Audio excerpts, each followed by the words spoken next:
আজকে একটা খেলনা গাড়ি কিনবো, তাই বাজারে চলে যাচ্ছি। এটা আমাদের শহরের মার্কেট। এই যে খেলনার দোকানে চলে এসেছি।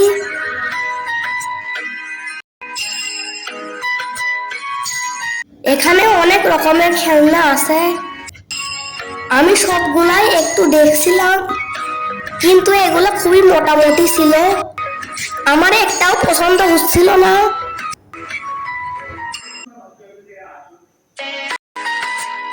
এখানে একটা ইয়ো ছিল, এটা তো আমার খুবই ভালো লাগে। কিন্তু আজকে আমি একটা খেলনা গাড়ি কিনবো, তাই ইয়ো আর নিব না।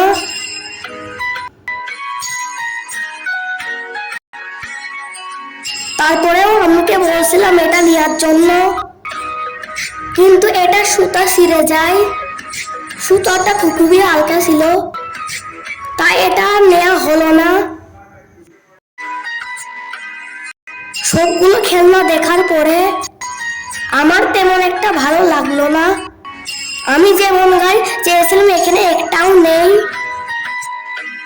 তাই আমরা অন্য দোকানে চলে যাচ্ছি। এই তো পাশে একটা দোকান দেখলাম, কিছু গাড়ি ঝোলানো আছে।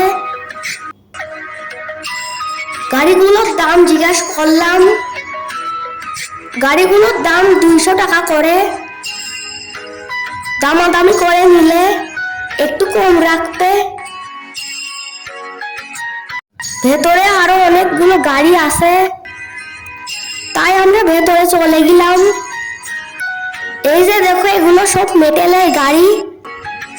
এগুলোর প্রাইসটা অনেক বেশি ছিল। আমার মেটেলের গাড়ি অনেকগুলো আছে, আর যেহেতু ছোট ভাইকে আমি গাড়িটা দেব, ও খুব ভালো পরীক্ষা দিয়েছে, তাই আমার গোছানো টাকা দিয়ে ওকে এই গাড়িটা গিফট করব। তাই অনেক খোঁজাখুঁজির পরে অ্যাম্বুলেন্স গাড়িটা নেওয়ার সিদ্ধান্ত নিলাম। তাই দোকানদারকে এই গাড়িটাই দিতে বললাম। তাই দোকানটা গাড়িটা পেয়ে আমাদেরকে দিল। গাড়িটার দাম আমাদের থেকে 180 টাকা রেখেছে। গাড়িটা আমার হাতে নিলাম। তারপরে দোকানদারকে টাকা দিয়ে আমরা বাসার উদ্দেশ্যে রওনা দিলাম। আজ আর কোনো কিছু কেনাকাটা করিনি। বাইরে খুবই রোদ গরম পড়ছিল, তাই দ্রুত বাসায় চলে যাচ্ছি। আমরা বাজার থেকে অটোতে করে যাচ্ছিলাম। গাড়িটা কিন্তু বেশ ভালো হয়েছে। আমার ছোট ভাইয়ের নিশ্চয় পছন্দ হবে।